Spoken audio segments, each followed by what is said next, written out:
Hello friends, welcome again to let's crack UPSC CSC. और आज इस लेक्चर में हम बात करेंगे जो ग्लोबल स्लेवरी इंडेक्स आया है, पांचवा उसका एडिशन ग्लोबल स्लेवरी इंडेक्स का यहाँ पे रिलीज किया गया है। और उस कॉन्टेक्स्ट में काफ़ी सारे इंपॉर्टेंट डेटा वहाँ पे रिलीज किए गए हैं, जिसकी हम चर्चा करेंगे कि किस तरीके से आज मॉडर्न जो एज है यहाँ पे भी गुलामी या जो स्लेवरी है वो एग्जिस्ट करती है। मॉडर्न स्लेवरी क्या होती है, किस तरीके से उसको परिभाषित किया है, उसकी चर्चा करेंगे। और भारत यहाँ पे किस तरह से परफॉर्म कर रहा है। भारत को अगर हम देखते हैं तो जो नंबर ऑफ यहाँ पे जो पीपल हैं जो मॉडर्न स्लेवरी से आज जूझ रहे हैं, तो वो नंबर काफ़ी ज़्यादा इंडिया में है।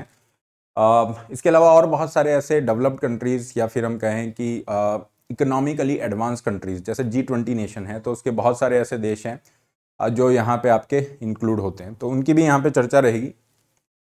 पूरे इशू को डिटेल में देखते हैं। My name is Rahul Bhardwaj, this is the brief introduction here. ये टेलीग्राम चैनल है जिस पे आप मुझे फॉलो कर सकते हैं। करंट अफेयर रिलेटेड सारे अपडेट्स आपको यहाँ प्राप्त हो जाते हैं। अनअकैडमी के प्लस प्लेटफॉर्म पे फ्री क्लासेस जो हैं उसके लिए आप मुझे इस लिंक पे फॉलो कर सकते हैं। आगे बढ़ते हैं। ग्लोबल स्लेवरी इंडेक्स 2023 का ये डेटा है, और ये डेटा कह रहा है कि किसी भी 2022 के तथ्यों पे आधारित ये इंडेक्स है 2023 वाला।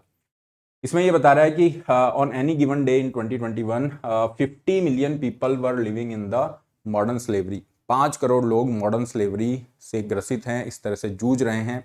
और इसमें भी जो नंबर है वो बच्चों का बहुत बड़ा है। मोर देन 20% यहाँ पे क्या है, चिल्ड्रन है। मोर देन 20% यहाँ पे क्या है, चिल्ड्रन है। तो ये एक बहुत कंसर्न करने वाला इशू है। ओवरऑल अगर हम देखते हैं तो देखो मॉडर्न स्लेवरी होती क्या है, जिसपे ये नंबर इन्होंने दिया है ग्लोबल स्लेवरी इंडेक्स में, इसको थोड़ा समझते हैं।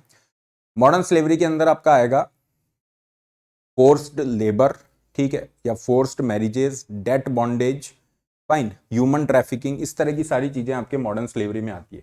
अगर हम ग्लोबल इस स्लेवरी इंडेक्स की चर्चा करें तो ये मॉडर्न स्लेवरी को परिभाषित करता है इस तरह की situation of exploitation that a person can not refuse और leave because of the threat, violence, coercion, deception, abuse of power. इस तरह की स्थिति के कारण वो व्यक्ति यहाँ पे मजबूर है उस तरह की परिस्थिति में रहने के लिए।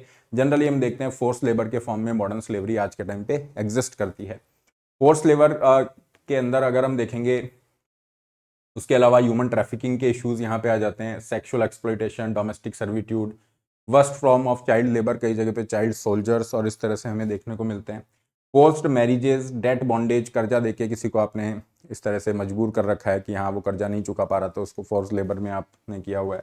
ये सारे क्या हैं, एग्जाम्पल्स हैं मॉडर्न स्लेवरी के। तो ये डेफिनेशन हमने देखी, इसके एग्जाम्पल्स यहाँ पे ध्यान रखें, क्योंकि अगर क्वेश्चन रहता है तो ये आपको पता होने चाहिए एग्जाम्पल्स और ये सब। मॉडर्न स्लेवरी का ये जो टॉपिक है, ये एक ऐसा टॉपिक है जो आपके जीएस पेपर 1 में सोसाइटी से रिलेट करेगा। जीएस पेपर 2 में भी कहीं ना कहीं जो वल्नरेबल सेक्शन वाला पार्ट है उससे कोरिलेट करेगा ये टॉपिक। जीएस पेपर 4 में इस पे आपको केस स्टडी भी मिल सकती है। मतलब हर तरीके से ये टॉपिक बहुत ज्यादा इंपॉर्टेंट यहाँ पे हो जाता है। आगे इसमें बढ़े, ग्लोबल स्लेवरी इंडेक्स के बारे में कुछ तथ्य फैक्ट्स को ध्यान रखिए, प्रॉब्लम्स के लिए काफी इंपॉर्टेंट है। वॉक फ्री ये जो एक फाउंडेशन है, ऑर्गेनाइजेशन है, ह्यूमन राइट ऑर्गेनाइजेशन है, ऑस्ट्रेलिया बेस्ड ये ऑर्गेनाइजेशन है, इसकी तरफ से ये ग्लोबल स्लेवरी इंडेक्स का डेटा रिलीज किया गया है। ये आप ध्यान रखें कौन सी फाउंडेशन रिलीज कर रही है और कौन से देश में ये बेस्ड है। इस इंडेक्स के अंदर जो डेटा का प्रयोग किया है, इंटरनेशनल लेबर ऑर्गेनाइजेशन और आईएमओ, इनकी तरफ से डेटा जो है उसका प्रयोग इन्होंने किया है। Index provides the ranking across 3 dimension. Size of the problem, prevalence कितना है, गवर्नमेंट का रेस्पॉन्स क्या है, इनइक्वालिटी कितनी है, वल्नरेबिलिटी, उन सब चीज़ों पे चर्चा कर रहा है। और 5वां एडिशन इसने यहाँ पे निकाला है। पहला एडिशन 2013 में आया, 14 में आया, और फिर आई थिंक 16 में है, और 4th एडिशन इसका 2018 में था। उसके बाद ये अभी जो 5th एडिशन आया है, ये लेटेस्ट एडिशन 23 वाला हमें मिल रहा है।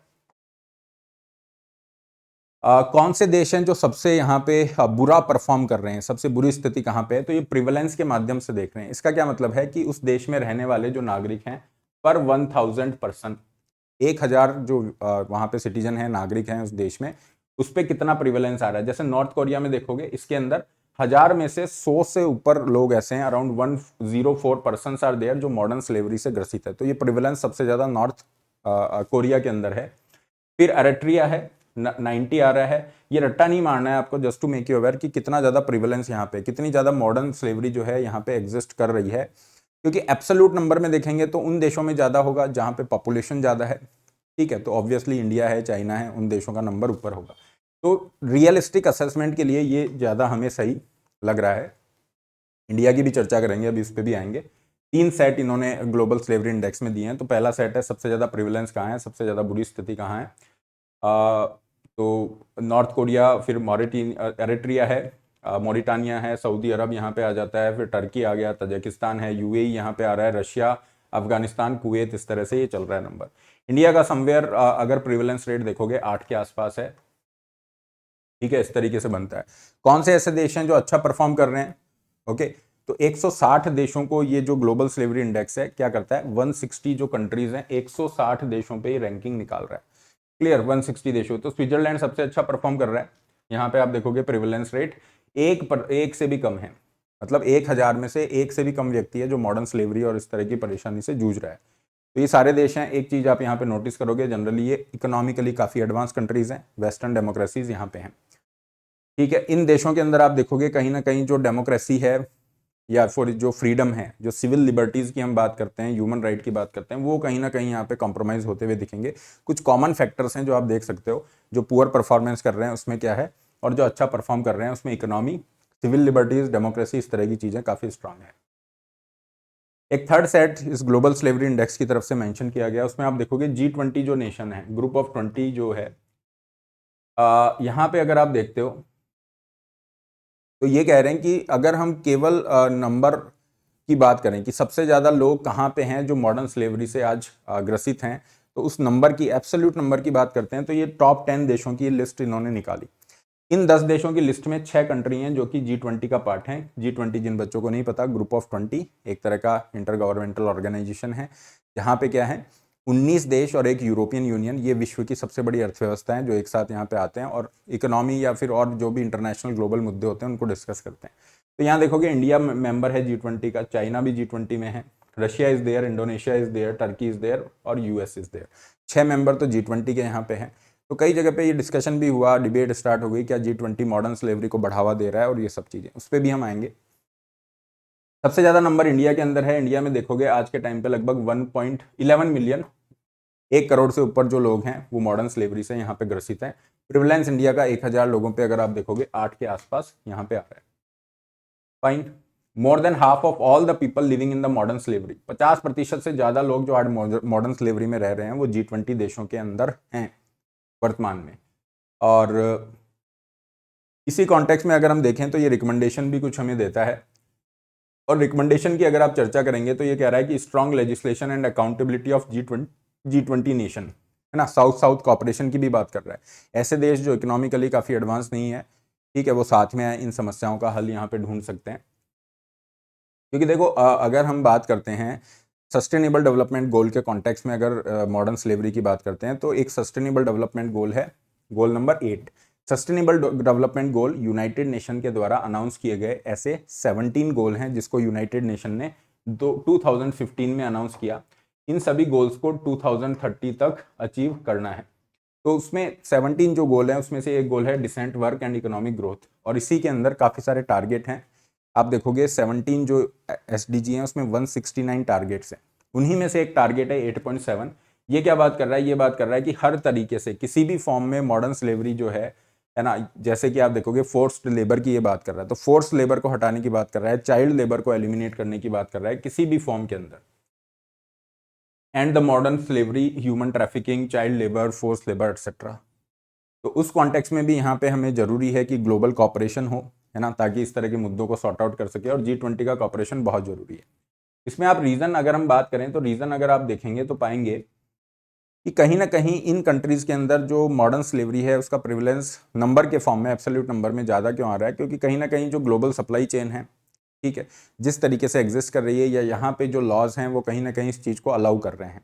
जैसे इंडिया में देखोगे तो बॉन्डेड जो लेबर है उसको तो एलिमिनेट करने के लिए कानून बनाता, आई थिंक 1976 का वो कानून है, ठीक है। उसके अलावा अगर पेमेंट कम हो रहा है, ठीक है, फोर्स लेबर के इंस्टांसेस हैं, तो वो सब चीज़ें हमारे कोर्ट हों या कानून हो इसके माध्यम से कवर हो रही हैं। लेकिन यहाँ पे देखने वाली चीज़ ये है कि कितना इम्प्लीमेंट हो रहा है।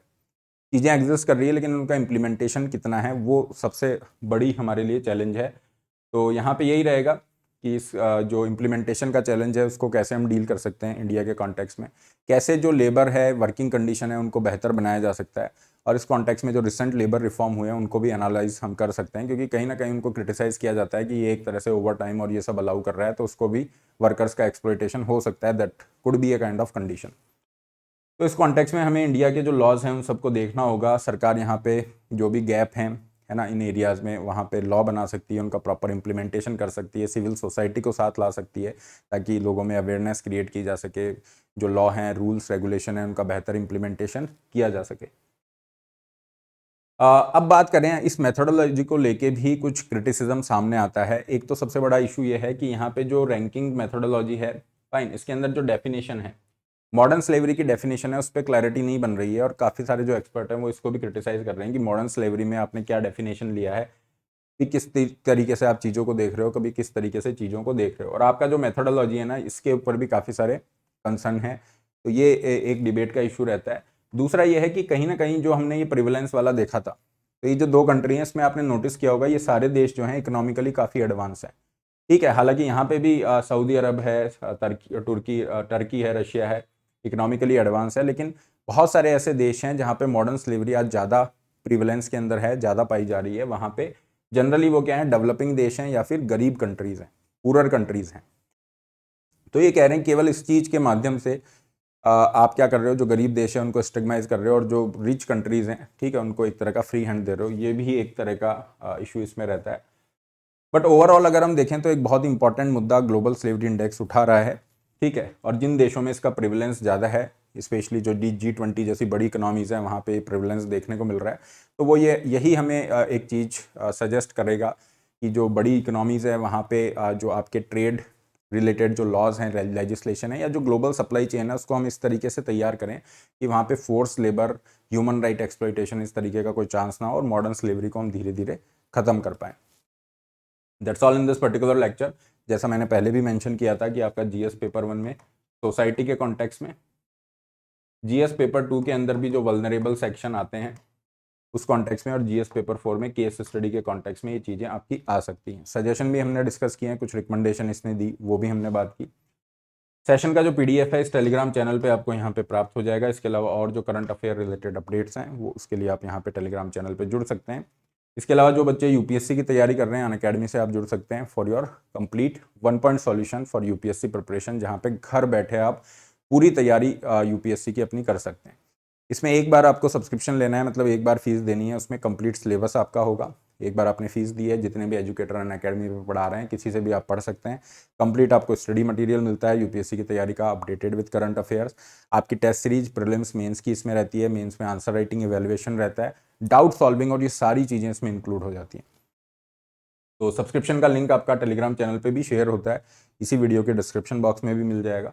उस पर आप क्लिक कर सकते हैं, अपनी नीड के अकॉर्डिंग प्लान चूज़ कर सकते हैं। जैसे नेक्स्ट ईयर जो बच्चे दे रहे हैं 2024 का, उनके लिए भी आरंभ बैच शुरू हो रहा है, और जो बच्चे 2026 को टारगेट कर रहे हैं उनके लिए एक फाउंडेशन बैच यहाँ पे शुरू हो रहा है, उसमें भी आप एनरोल कर सकते हैं। दोनों बैचेस 15 जून से, मतलब कल से आपके शुरू हो रहे हैं।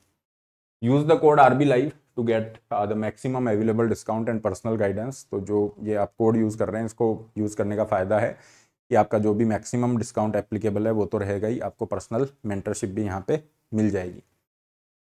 मेंस क्वालिटी एनरिचमेंट प्रोग्राम है, जो बच्चे मेंस की तैयारी कर रहे हैं, इस साल मेंस दे रहे हैं, तो डेफिनेटली आप इसको चूज़ कर सकते हैं, जिसमें मेंस का क्रैश कोर्स भी है। आपको मेंस के लिए क्या स्टडी मटेरियल, करंट अफेयर पढ़ने हैं वो दिया जाएगा। आपका इवैल्यूएशन है, 1-on-1 मेंटरशिप भी यहाँ पे इंक्लूड है। नया बैच जैसा मैंने बताया फुल कोर्स के लिए 15 जून से शुरू हो रहा है। हिंदी माध्यम का भी रिसेंटली 8 जून को शुरू हुआ है, इसके लिए जा सकते हैं। ऑप्शनल भी जितने पॉपुलर ऑप्शनल है सारे आपको यहाँ पे मिल जाते हैं, एज यू कैन सी। और केवल ऑप्शनल का लेना है वो ऑप्शन भी आपके पास है, और ऑप्शनल को जीएस से कंबाइंड कर रहे हो तो उसको हम कहते हैं कॉम्बो सब्सक्रिप्शन। वो कॉम्बो सब्सक्रिप्शन भी आप ले सकते हो। 0% EMI ऑप्शन भी आपको मिलते हैं, उसके लिए भी जा सकते हो। That's all for today. Don't forget to like this session. Have a great day guys.